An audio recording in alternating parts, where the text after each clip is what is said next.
So travel lover ಆಗಿ, blogger ಆಗಿ, influencer ಆಗಿ, ಪಾಯಲ್ ಆಗಿ ಹೇಗೆ ಅನ್ನಿಸ್ತು ದೀಪಿಕಾ ದಾಸ್? ಎಲ್ರಿಗೂ ನಮಸ್ಕಾರ. ಮತ್ತೊಮ್ಮೆ ಎಲ್ರಿಗೂ ಹೊಸ ವರ್ಷದ ಶುಭಾಶಯಗಳು. ಜೊತೆಗೆ ಸಂಕ್ರಾಂತಿ ಹಬ್ಬ ಬರ್ತಾ ಇದೆ. ಎಲ್ರಿಗೂ ಕೂಡ ಸಂಕ್ರಾಂತಿ ಹಬ್ಬದ ಶುಭಾಶಯಗಳನ್ನು ಹೇಳೋದಕ್ಕೆ ಇಷ್ಟಪಡ್ತೀನಿ. ಈಗ ಆಲ್ರೆಡಿ ಎಲ್ರಿಗೂ ಗೊತ್ತಿದೆ, ಹ್ಯಾಶ್ಟ್ಯಾಗ್ ಪಾರು ಪಾರ್ವತಿ ಸಿನಿಮಾ ಒಂದು ಅಡ್ವೆಂಚರ್ ಡ್ರಾಮಾ ಸಿನಿಮಾ ಅಂತ ಹೇಳಿ. ಐ ಥಿಂಕ್ ಒಂದು 2-3 ಇವೆಂಟ್ಗಳಲ್ಲಿ ನೀವೆಲ್ಲರೂ ಭಾಗಿಯಾಗಿದ್ದೀರಾ. ಇದ್ರ ಸಿನಿಮಾ ಬಗ್ಗೆ ನೀವೆಲ್ಲರೂ ಕೂಡ ಒಂದಷ್ಟು ಮಾಹಿತಿಗಳನ್ನ ತಿಳ್ಕೊಂಡಿದ್ದೀರಾ ಆ್ಯಂಡ್ ಸಾಂಗ್ಸ್ಗಳನ್ನೂ ಕೇಳಿದ್ದೀರಾ. ಇವತ್ತು ಟ್ರೇಲರ್ ಕೂಡ ನೀವು ನೋಡಿದ್ರಿ. ಐ ಥಿಂಕ್ ನೆಕ್ಸ್ಟ್ ಈಗ 14th ನಾವು ಅಫಿಷಿಯಲಿ ಅದನ್ನ ಒಂದು ಸರ್ಪ್ರೈಸಿಂಗ್ ಆಗಿ ಲಾಂಚ್ ಕೂಡ ಮಾಡ್ತಾ ಇದ್ದೀವಿ. ಅದನ್ನು ಕೂಡ ನೋಡ್ತೀರಾ. ನನ್ನ ಒಂದು ಏನಂತ ಹೇಳಿದ್ರೆ, ಇವತ್ತು ಟ್ರೇಲರ್ ನೋಡಿದ್ಮೇಲೆ ನಿಮ್ಗೆಲ್ಲೋ ಒಂದ್ ಕಡೆ ಒಂದು ಹೋಪ್ಸ್ ಬಂದಿರತ್ತೆ ಅಂತ ಅನ್ಕೋತೀನಿ. ನಾವು ಸಿನಿಮಾದಲ್ಲಿ ಏನ್ ಮಾಡಿದೀವಿ, ಸಿನಿಮಾದಲ್ಲಿ ಎಲ್ಲೆಲ್ಲಿ ಹೋಗಿದೀವಿ, ಆಮೇಲೆ ಈ ಸಿನಿಮಾ ಮುಖಾಂತರ ನಾವ್ ಏನ್ ಹೇಳೋದಕ್ಕೆ ಹೋಗಿದೀವಿ ಅಂತ ಒಂದು ಚಿಕ್ಕ ಟ್ರೇಲರ್ ಮುಖಾಂತರ ತಿಳಿಸ್ಕೊಡೋ ಪ್ರಯತ್ನ ನಾವು ಮಾಡಿದೀವಿ. ಎಷ್ಟೋ ಜನ ಅನ್ಕೋತಿದ್ರು ಬರೀ ಟ್ರಾವೆಲಿಂಗ್, ಬರೀ ಒಂದು ವ್ಲಾಗಿಂಗ್ ಅಂತ.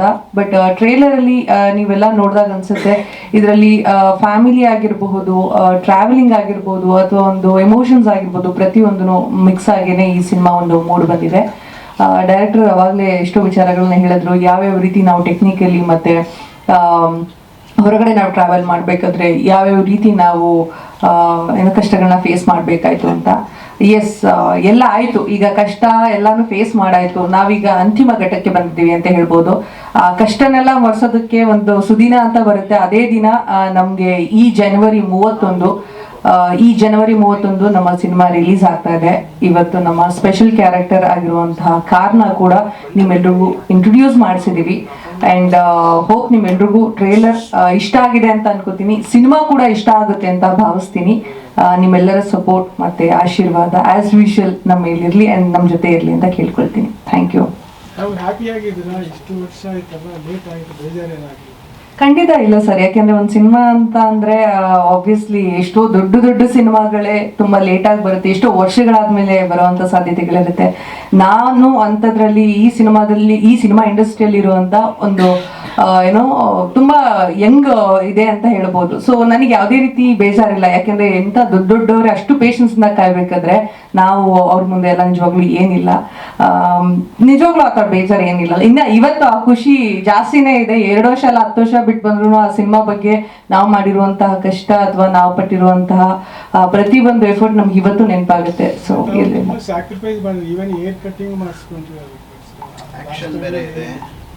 ಹೌದೌದು, ಕಷ್ಟ ಅಂದ್ರೆ ಹೇರ್ ಇವತ್ತು ಲೆಂತ್ ಬಂದಿದೆ. ಸೊ ಬೇಜಾರೇನಿಲ್ಲ. ಇಷ್ಟೇ ಡೆಫಿನೆಟ್ಲಿ ಹ್ಯಾಪಿ. ಸಿನಿಮಾ ಮಾಡೋಕ್ಕಿಂತ ಮುಂಚೆನೇ ಇದೇ ತರ ಇಷ್ಟೇ ಲೆಂತ್ ಹೇರ್ ಇತ್ತು. ಬಟ್ ನಾನು ಸಿನಿಮಾಗೆ ಅಂತ ಬಂದಾಗ ಒಂದಷ್ಟು ಡೆಡಿಕೇಟ್ ಮಾಡಕ್ ನಂಗೆ ತುಂಬಾ ಇಷ್ಟ. ಸೊ ಅವ್ರು ಹೇಳ್ತಾ ಇದ್ರು ಅವಾಗ್ಲೇ, ಏನೋ ರೋಗಿ ಬಯಸಿದ್ದು ಹಾಲು ಅನ್ನ, ವೈದ್ಯ ಹೇಳಿದ್ದು ಹಾಲು ಅನ್ನ ಅಂತ. ಹಾಗೆ ಸಿನಿಮಾ, ಯಾವುದೋ ಒಂದು ಸಿನಿಮಾಗೆ ನಾನು ಯಾವುದೋ ಒಂದು ಡಿಫ್ರೆಂಟ್ ಆಗಿ ಕಾಣಿಸ್ಕೋಬೇಕು ಅನ್ನೋದು ನನ್ಗೆ ಯಾವಾಗ್ಲೂ ಆಸೆ ಇದೆ.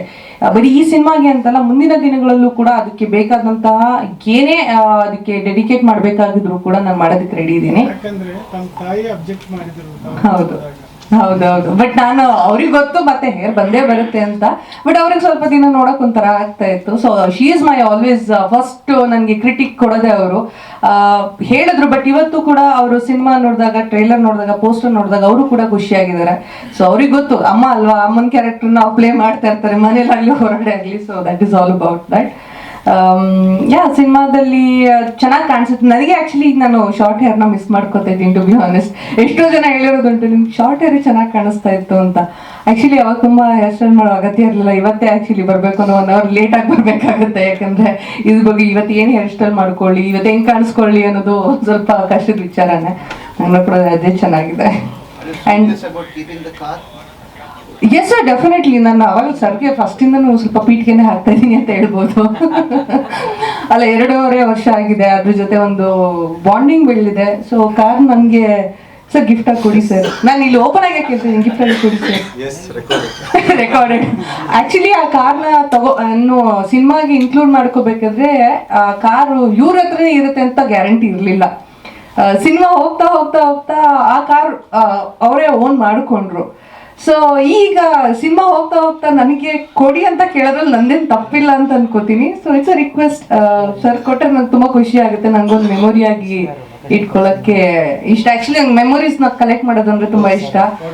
ಒಬ್ಳು ಟ್ರಾವೆಲರ್ ಆಗಿ ಕೂಡ ಪಕ್ಕದಲ್ಲಿ ನೋಡಿ ಡೈರೆಕ್ಟ್ರು ಕೇಳ್ತಿದ್ದಾರೆ ವಾಟ್ ಅಬೌಟ್ ಮೀ ಅಂತ. ಅಲ್ಲ, ನಾನು ಮತ್ತೆ ರೋಹಿತ್ ಇಬ್ರು ಒಂದು ಮ್ಯೂಚುವಲ್ ಅಂಡರ್ಸ್ಟ್ಯಾಂಡಿಂಗ್ ಮಾಡ್ಕೊಳ್ಳೋಣ. ಏನಂದ್ರೆ ಒಂದು 6 ತಿಂಗಳು ಅವ್ರ ಹತ್ರ ಇರ್ಲಿಕ್ಕಾದ್ರೆ ಒಂದು 6 ತಿಂಗಳು ನನ್ನ ಹತ್ರ ಬಟ್ ನೀವು ನಮಗ್ ಕೊಡಿ ಅಷ್ಟೇ. ಎಸ್ ಅದ್ರಲ್ಲ ಸರ್, ಟ್ರಿಪ್ಪಿಗೆ ಬರಲ್ಲ ಸರ್, ನನ್ನ ಜೊತೆ ಕೂಡ ಇಟ್ಕೋತೀನಿ. ತುಂಬಾ ಟ್ರಿಪ್ ಮಾಡಿಸ್ಬಿಟ್ಟಿದ್ದಾರೆ ಆಲ್ರೆಡಿ. ಈಗ ನಾವಿಬ್ರು ಜಗಳಾಡಿ 3ನವ್ರಿಗೆ ಲಾಭ ಹತ್ರ ಮಾಡೋದು ಬೇಡ, ಅಟ್ಲೀಸ್ಟ್ ನಾವಿಬ್ರು ಒಬ್ರು ಡಿಸೈಡ್ ಮಾಡೋಣ. ಸರ್, ಈ ಸಿನಿಮಾ ಮುಖಾಂತರ ಟ್ರಾವೆಲರ್ ಆಗಿ ಎಷ್ಟೋ ಜನ ತುಂಬಾ ಇಷ್ಟ ಇರುತ್ತೆ ಟ್ರಾವೆಲ್ ಮಾಡಬೇಕು ಅಂತ, ಯಾವ ರೀತಿ ಹೋಗ್ಬೇಕು, ಯಾವ ರೀತಿ ಇರುತ್ತಪ್ಪ ಅಂತ ಒಂದು ಭಯ ಇರುತ್ತೆ. ಸೊ ಈ ಸಿನಿಮಾ ಮುಖಾಂತರ ಐ ಥಿಂಕ್ ಎಷ್ಟೋ ಜನಕ್ಕೆ ಆ ಧೈರ್ಯ ಬರುತ್ತೆ, ಒಂದು ಕುತೂಹಲನೂ ಕೂಡ ಮೂಡುತ್ತೆ. ಐ ಥಿಂಕ್ ಒಂದಷ್ಟು ಮೆಸೇಜ್ಗಳು ಕೂಡ ಇದೆ ಈ ಸಿನಿಮಾ ಮುಖಾಂತರ. ಬರೀ ಹೋಗೋದು ಅಂದ್ರೆ ರ್ಯಾಂಡಮ್ ಆಗಿ ಹೋಗೋದು, ದುಡ್ಡಿದ್ದವ್ರು ಮಾತ್ರ ಟ್ರಾವೆಲ್ ಮಾಡಬೇಕು ಅಂತ ಏನಿಲ್ಲ, ಮನ್ಸಿದ್ರೆ ಮಾರ್ಗ ಅಂತಾರಲ್ಲ ಹಾಗೆ ಈ ಸಿನಿಮಾದಲ್ಲಿ ಎಲ್ಲಾದ್ರೂ ಹೋಗ್ಬೇಕು, ಏನೋ ಒಂದು ಮಾಡಬೇಕು, ಅಚೀವ್ ಮಾಡಬೇಕು ಅಂದ್ರೆ ಐ ಥಿಂಕ್ ಒಂದು ಧ್ಯೇಯ ಇರಬೇಕು ಅಂತ ಹೇಳ್ಬೋದು. ಸೊ ಈ ಸಿನಿಮಾ ಮುಖಾಂತರ ಒಂಥರ ಅವಳ ಮೈಂಡ್ ಸೆಟ್ ಯಾವ ರೀತಿ ಇರುತ್ತೆ ಅಂದ್ರೆ 0 ಬಜೆಟಲ್ಲೂ ಅವಳು ಟ್ರಾವೆಲ್ ಮಾಡೋದಕ್ಕೆ ರೆಡಿ. ಅದೇ ಯಾವುದೇ ಕತೆ ಏನು ಯಾವ ರೀತಿ ಮಾಡ್ತಾಳೆ ಅನ್ನೋದು ಬರುತ್ತೆ. ದುಡ್ಡಿದ್ದಾಗ ಯಾವ ರೀತಿ ಮಾಡಬೇಕು ಆ್ಯಂಡ್ ಒಂದು ಆವ್ರೇಜ್ ಬಜೆಟಲ್ಲಿ ಆವ್ರೇಜ್ ಬಜೆಟಲ್ಲಿ ಹೇಗೆ ಟ್ರಾವೆಲ್ ಮಾಡಬೇಕು ಅನ್ನೋದು ಕೂಡ ಸಿನಿಮಾದಲ್ಲಿ ಒಂದಷ್ಟು ಆ್ಯಂಗಲ್ಗಳು ಕಾಣ್ತಾ ಹೋಗ್ಬೋದು. 0 ಬಜೆಟ್ ಏನು ಪ್ರಾಬ್ಲಮ್ ಇಲ್ಲ, ಸರ್ಕಾರ ಹೆಲ್ಪ್ ಮಾಡ್ತಾ ಇದೆ. ಹೌದಾ, ಮುಂಚೆ ಗೊತ್ತಾಗಿದ್ರೆ ನಾವು ಟ್ರೈ ಮಾಡ್ತೀವಿ. ಬಸ್ ಓಕೆ ಸರ್ ಬಹಳ ದೂರ ಸರ್ ನೋಡಿ, ಫ್ರೀ ಟಿಕೆಟ್, ಬಸ್ ಟಿಕೆಟ್ ಕೊಡಿಸ್ತಿದ್ದಾರೆ. ಅವ್ರು ಒಂದ್ ಸ್ಟಾಪಿಗೆ ತಗೊಂಡೋಗಿ ಬಿಸಾಕ್ತಾರೆ ಅಷ್ಟೇ, ಮತ್ತೆ ಇನ್ನೊಂದ್ ಕಡೆ ಕರ್ಕೊ ಬರಲ್ಲ. ಎಲ್ಲಿ ಮಾಡ್ಕೊಳ್ಳೋದು ಅದ್ರ ಬಗ್ಗೆ ನಾವ್ ಹೇಳ್ಕೊಡ್ತೀವಿ. ಹಂಗಾದ್ರೆ ಸಿನಿಮಾದಲ್ಲಿ ಆಕ್ಚುಲಿ ಅವಳೊಂದು ವೆರಿ ಸ್ಟ್ರೇಟ್ ಫಾರ್ವರ್ಡ್ ಕ್ಯಾರೆಕ್ಟರ್, ಒಂದು ಇಂಡಿಪೆಂಡೆಂಟ್ ಕ್ಯಾರೆಕ್ಟರ್ ಅಂಡ್ ಒಂದು ಎಮೋಷನಲ್ ಕನೆಕ್ಟ್ ಆಗಿರುವಂತಹ ಕ್ಯಾರೆಕ್ಟರ್. ಈ ಸಿನಿಮಾ ಮುಖಾಂತರ ಅವಳು ಯಾವ ರೀತಿ ಕಾಣಿಸ್ಕೋತಾಳೆ ಅಂದ್ರೆ ಬರೀ ಟ್ರಾವೆಲರ್ ಆಗಿ ಅಲ್ಲ, ಬರೀ ಒಂದು ಏನೋ ಅವಳು ಓಡಾಡೋ ರೀತಿ ಮಾತ್ರ ಅಲ್ಲ, ಒಂದು ಸ್ಟ್ರಾಂಗ್ ಆಗಿ ಒಂದು ವುಮೆನ್, ಯಾರ ಒಂದು ಸಹಾಯನೂ ಇಲ್ಲದೆ ಯಾವ ರೀತಿ ಬದುಕ್ಬೋದು ಆ್ಯಂಡ್ ಎಷ್ಟು ಸ್ಟ್ರಾಂಗ್ ಆಗಿರ್ಬೇಕು ಈ ಸಮಾಜದಲ್ಲಿ. ಒಬ್ಬರೇ ಇರಬೇಕು ಅಂತ ಅಂದ್ರೂ ಕೂಡ ಯಾವ ರೀತಿ ನೀವು ಇರಬೇಕು, ಯಾವ ರೀತಿ ನೀವು ಆಲ್ರೆಡಿ ಪ್ರಿಪೇರ್ ಆಗಿರ್ಬೇಕು ಅನ್ನೋದನ್ನ ಒಂದು ಯಂಗ್ಸ್ಟರ್ ಆಗಿ ತೋರಿಸ್ಕೊಡೋದಕ್ಕೆ ಹೊರಟಿದ್ದಾಳೆ. ಹಾ ಸರ್, ಡಬ್ಬಿಂಗ್ ಎಲ್ಲ ನಂದೆ ಆಕ್ಚುಲಿ. ಹೌದೌದು, ಖಂಡಿತ. ನನಗೆ ನನ್ನ ಸಿನಿಮಾಗೆ ನಾನೇ ಡಬ್ ಮಾಡಬೇಕು ಆ್ಯಂಡ್ ಸ್ವಲ್ಪ ವಾಯ್ಸ್ ಡಿಫ್ರೆಂಟ್ ಕೇಳಿಸ್ಬೋದು. ಬಟ್ ನಮ್ಮ ಡೈರೆಕ್ಟರ್ ಆ್ಯಕ್ಚುಲಿ ಅವ್ರು ಸ್ವಲ್ಪ ಪರ್ಟಿಕ್ಯುಲರ್ ಆಗಿದ್ರು ಈ ಸಿನಿಮಾದಲ್ಲಿ. ನಾರ್ಮಲ್ ಆಗಿ ಸ್ವಲ್ಪ ಹುಡುಗಿ, ಈಗ ನಾನೀಗ ಏನ್ ಮಾತಾಡ್ತಾ ಇದ್ದೀನಿ ಈ ರೀತಿ ನಿಮ್ಗೆ ವಾಯ್ಸ್ ಕೇಳಿಸಿಲ್ಲ, ಸ್ವಲ್ಪ ರಫ್ ಅಂಡ್ ಟಫ್ ಆಗಿ ಮಾತಾಡುವಂತಹ ಕ್ಯಾರೆಕ್ಟರ್ ಕೂಡ ಟಾಮ್ ಬಾಯ್ ಕ್ಯಾರೆಕ್ಟರ್. ಈ ಟಾಮ್ ಬಾಯ್ ಕ್ಯಾರೆಕ್ಟರ್ ಹೆಂಗ್ ಮಾತಾಡೋದ ಹೋಗಿ ಆ ಥರ ಏನ್ ಮಾತಾಡುತ್ತೆ, ಆ ವಾಯ್ಸ್ನು ಕೂಡ ಅಷ್ಟೇ ತುಂಬಾ ಸ್ವೀಟ್ ಆಗೆಲ್ಲ ಮಾತಾಡೋದಕ್ಕೆ ಅವರು ನನಗೆ ಅಲೋ ಮಾಡಿಲ್ಲ. ಸೊ ಸ್ವಲ್ಪ ಡಿಫ್ರೆಂಟ್ ಆಗಿ ಕೇಳಿಸುತ್ತೆ, ಬಟ್ ನನ್ನ ವಾಯ್ಸೇ ಅದು. ಆ್ಯಂಡ್ ಸಿನಿಮಾದಲ್ಲಿ ಫೈಟ್ ಕೂಡ ಮಾಡಿದ್ದೀವಿ. ಸೊ ಅದಕ್ಕೂ ಕೂಡ 4-5 ದಿನ ಪ್ರಿಪರೇಷನ್ಸ್ ಎಲ್ಲ ಮಾಡಿದ್ದೀವಿ. ಐ ಥಿಂಕ್ ಈವನ್ ಫೈಟ್ ತುಂಬ ಚೆನ್ನಾಗಿ ಬಂದಿದೆ.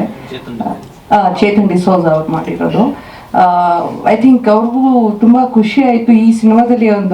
ಒಂದೇ ಒಂದು ನಮ್ಮದು ಫೈಟಿಂಗ್ ಸೀನ್ ಬರುತ್ತೆ, ಬಟ್ ಅದು ಕೂಡ ಏನಕ್ಕೆ ರಿಕ್ವೈರ್ಮೆಂಟ್, ಈ ಟ್ರಾವೆಲ್ ಸಬ್ಜೆಕ್ಟಲ್ಲಿ ಏನಕ್ಕೆ ಫೈಟ್ ನೆಸೆಸರಿ ಇದೆ ಅನ್ನೋದು ಕೂಡ ನಾವು ಕಥೆನೇ ಹೇಳ್ತಾ ಹೋಗ್ತೀವಿ. ಎಲ್ಲೂ ಕೂಡ ಬೇಡದಿರೋದನ್ನ ಇನ್ಸರ್ಟ್ ಮಾಡಿ ಎಲ್ಲ ರೀತಿ ಕಲೆನೂ ತೋರಿಸ್ಬೇಕು ಅನ್ನೋದಲ್ಲ ಇಲ್ಲಿ ಉದ್ದೇಶ.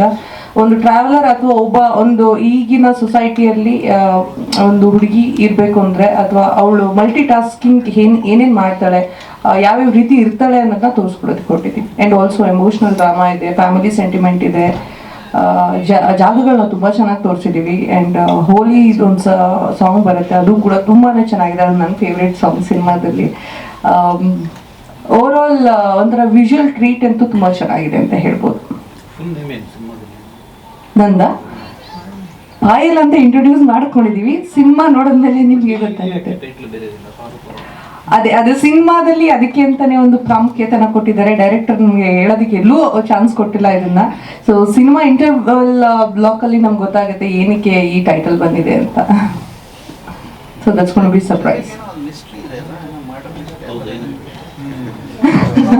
ಟ್ರೈಲರ್ ನೋಡಿ ಎಲ್ಲ ಅಂದ್ರೆ ಲೈಕ್ ಹಂಗೆ ಅದ್ರಲ್ಲಿ ನಾವು ಟ್ರೈಲರ್ ತೋರಿಸ್ದಂಗೆನೆ ಮರ್ಡರ್ ಮಿಸ್ಟ್ರಿ ಬಗ್ಗೆ ನಾವೇನು ಹೇಳಕ್ ಹೋಗಿಲ್ಲ, ಯಾಕೆಂದರೆ ಇದು ಕಂಪ್ಲೀಟ್ಲಿ ನೀವು ಎಂಜಾಯ್ ಮಾಡೋಂಥ ಸಿನಿಮಾ, ಫ್ಯಾಮಿಲಿ ಕೂತ್ಕೊಂಡು ನೋಡೋಂಥ ಸಿನಿಮಾ. ಒಂದು ಸಣ್ಣ ಟ್ವಿಸ್ಟ್ ಇರುತ್ತೆ, ಆ ಟ್ವಿಸ್ಟ್ ಮೇಲೆ ಒಂದು ಸಣ್ಣ ಡಾರ್ಕ್ ಶೇಡ್ ಹೋಗುತ್ತೆ ಸಿನಿಮಾದಲ್ಲಿ. ಸೊ ಆ ಡಾರ್ಕ್ ಶೇಡ್ ಸ್ವಲ್ಪ ನಿಮಗೆ ಫ್ಲ್ಯಾಶ್ ಬ್ಯಾಕ್ ನೋಡ್ಬೋದು, ಅಥವಾ ಪಾಯಲ್ನ ಪರ್ಸ್ನಲ್ ಕ್ಯಾರೆಕ್ಟರ್ನಾಗಿ ನೋಡ್ಬೋದು. ಅದು ಟ್ರಾವೆಲಲ್ಲಂತೂ ಆಗಲ್ಲ ಅದು. ಸೊ ಟ್ರಾವೆಲಲ್ಲಿ ಬರೀ ಎಕ್ಸ್ಪೀರಿಯನ್ಸ್ ಆಗುತ್ತೆ. ಸೊ ಅದನ್ನು ನೀವು ಸಿನಿಮಾದಲ್ಲಿ ನೋಡಿದ್ರೆ ಒಂದು ಎಕ್ಸ್ಪೀರಿಯನ್ಸ್ ಸಿಗ್ಬೋದು. ಟ್ರಾವೆಲಲ್ಲಿ ಬೇರೆ ಕ್ಯಾರೆಕ್ಟರ್ ಜಾಯ್ನ್ ಆಗುತ್ತಲ್ಲ, ಕಂಟಿನ್ಯೂ ಫುಲ್ ಸಿನಿಮಾ 100% ಜಾಯ್ನ್ ಆಗುತ್ತೆ. ಈ ಫಸ್ಟ್ 3 ಕ್ಯಾರೆಕ್ಟ್ರು ಏನು ಟ್ರಾವೆಲ್ ಮಾಡುತ್ತೆ, ಈಗ ನೀವು ನೋಡಿರೋ 3 ಕ್ಯಾರೆಕ್ಟ್ರು, ಮಧ್ಯದಲ್ಲಿ ಒಂದು ಕ್ಯಾರೆಕ್ಟರ್ ಜಾಯ್ನ್ ಆಗುತ್ತೆ. ಸೊ ಪ್ರತಿ ಹಂತದಲ್ಲಿ ಒಂದೊಂದು ಕ್ಯಾರೆಕ್ಟರ್ಗಳು ಸಿಗುತ್ತೆ. ಸೊ ಬಟ್ ಒಂದು ಕ್ಲೈಮ್ಯಾಕ್ಸಲ್ಲಿ ಒಂದಷ್ಟು ಕ್ಯಾರೆಕ್ಟರ್ಸ್ಗಳು ಬಂದು ಜಾಯ್ನ್ ಆಗುತ್ತೆ. ಸೊ ಅವರ ಒಂದು ಅಂದರೆ ನಾವೀಗ ಒಂದು ಶಾರ್ಟ್ ನೋಡಿರ್ತಾರೆ ಬೈಕ್ಗಳು ಬರೋದು. ಸೊ ಅವ್ರು ಏನಕ್ಕೆ ಬಂದರು ಅನ್ನೋದು ಒಂದು ಕುತೂಹಲ ಆಗಿ ನಾವು ಕ್ಲೈಮ್ಯಾಕ್ಸಲ್ಲಿ ಇಟ್ಟಿದ್ವಿ ಅವುಗಳನ್ನ. ಸೊ ಅದಕ್ಕೊಂದು ಲೀಡ್ ಕೂಡ ಇದೆ, ಸಾಂಗ್ ಮೂಲಕ ಒಂದು ಲೀಡ್ ಕೂಡ ಇದೆ ಅದರಲ್ಲಿ. ಕ್ಲೈಮ್ಯಾಕ್ಸ್ನಲ್ಲೇ ಮೇಡಮ್ ಫೈಟ್ ಮಾಡ್ತಾರಾ? Surprise sir. ಬಟ್ ಫೈಟ್ ಅಂತೂ ಮಾಡಿದೀವಿ. ಐ ಥಿಂಕ್ ನಾನು ಫಸ್ಟ್ ಟೈಮ್ ಫೈಟ್ ಟ್ರೈ ಮಾಡಿರೋದು. ಹೋಪ್ ಇಷ್ಟ ಆಗುತ್ತೆ ಅನ್ಕೋತೀನಿ. ಚೇಸಿಂಗ್ ಎಲ್ಲ part of the cinema definitely. ಅದೆಲ್ಲ ಇದೆ, ಅದೆಲ್ಲ ರಿಯಲಿಸ್ಟಿಕ್ ಆಗಿ ಮಾಡಿದೀವಿ, ರಿಯಲ್ ಆಗು ಬಿದ್ದಿದ್ದೀವಿ. ಆ್ಯಂಡ್ ರಿಗ್ ಜೊತೆ ಎಲ್ಲ ಅಂದರೆ ನಾವು ಟ್ರಾವೆಲ್ ಮಾಡಬೇಕಾದ್ರೆ ಸ್ವಲ್ಪ ಚಾಲೆಂಜಿಂಗ್ ಆಗಿ ಇತ್ತು ಅದು. ಐ ಮೀನ್ ಈವನ್ ಕ್ಯಾಮ್ರಾ ಒಂದೊಂದ್ಸರಿ ನಾವೇ ರೆಕಾರ್ಡ್ ಮಾಡ್ತಾ ಇದ್ವಿ, ಒಂದೊಂದ್ಸರಿ ನಾವೇ ಯಾವ ಸ್ಟಾರ್ಟಿಂಗ್ ಯಾವ ಎಂಡ್ ಅಂತ ನಾವೇ ಡಿಸೈಡ್ ಮಾಡಬೇಕಾಗಿತ್ತು. ಆ ರೀತಿ ಎಲ್ಲ ಇತ್ತು. ಸೊ ಆ ಥರ. Thank you so much. ಎಲ್ಲರೂ ಕೂಡ 31st ನಮ್ಮ ಸಿನಿಮಾನ ನೋಡಿ ನಿಮಗೆ ಟ್ರೇಲರ್ ಇಷ್ಟ ಆಗಿದೆ ಅಂತ ಅನ್ಕೋತೀನಿ. ಒಂದ್ಸರಿ ಸಿನಿಮಾ ನೋಡೋ ಪ್ರಯತ್ನ ಮಾಡಿ, ಆಮೇಲೆ ನಿಮ್ಮ ರಿವ್ಯೂ ಡೆಫಿನೆಟ್ಲಿ ನಮ್ಗೆ ತುಂಬಾನೇ ಮ್ಯಾಟರ್ ಆಗುತ್ತೆ. Thank you so much. Thank you so much.